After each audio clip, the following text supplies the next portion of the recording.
كان معايا امبارح حاله ماشيه على نظام الطيبات، وانا كنتش حابب اتكلم في الموضوع ده بصراحه، على حاجه يعني متعلقه بفلسفه الحياه ومتعلقه بالهيرد بيهيفير. بس خليني اقول حاجه. الحلقه قالت لي ايه؟ انا كنت مرتاحه جدا يا دكتور على النظام، هي جايه تغيره، فقالت لي انا كنت مرتاحه جدا على النظام وبتاع، وكان في شويه معاناه ان هي تغيره اصلا في الاول.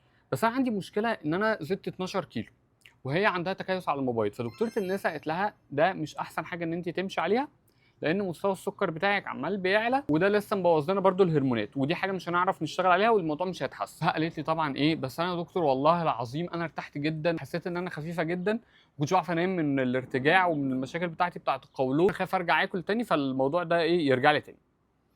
فتعالى اقول لكم يا جماعه احنا بنشتغل ازاي، هو الموضوع مش سر. فانا قلت لها ايه، واحده واحده بقى بالراحه. ده اول حاجه، الحاجات اللي كانت تعبالك لك القولون والنظام ساعدك فيها زي الفل، والحاجات دي ايجابيه جدا وهنفضل موقفين.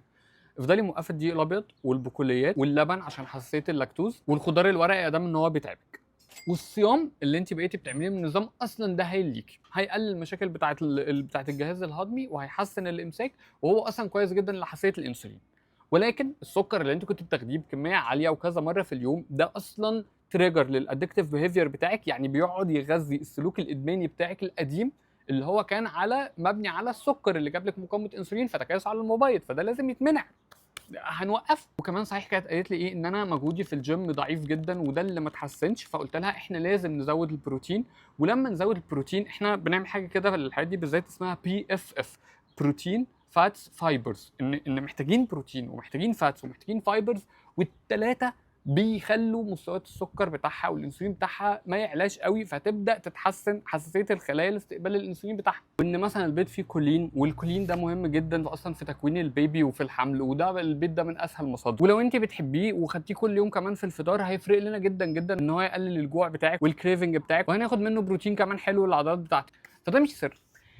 انا بقى كان عندي سؤال، is it hard to understand، ده هل دي حاجه صعبه ان احنا نفهمها، ان في 2026 كل المعادلات الصفريه يا جماعه هتخسر، مفيش حاجه اسمها خد دوت واعمله وده ينفع علينا كلنا، مفيش اي منطق في الحته دي. والجنس البشري اختبر 30,000 مره فكره الوان دايمنشن، البعد الاحادي، البعد الواحد، ان احنا لازم نبقى ايه كلنا زي بعض. الاتحاد السوفيتي، اللي مش عارفه الالتراس لفكره معينه، الناس اللي بتحب مغني واحد وتشتم في التاني، كل الافكار دي افكار غبيه جدا، افكار فيري نارو فيجن، افكار ضيقه الافق بصوره مرعبه.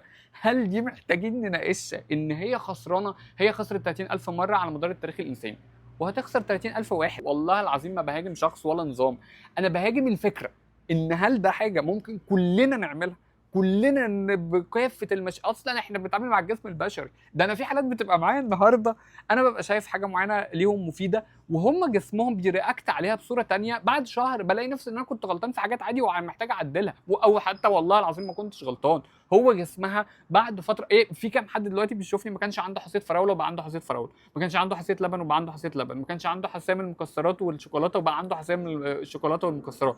هو ده احنا دوت، احنا بنتغير وخلينا بتتغير. ف خد نفس وفكر كويس واشتغل على نفسك كويس، واوعدك ان لما هتفهم هتبقى عندك صلابه ذهنيه تعرف ايه الصح ليك وايه اللي مش صح.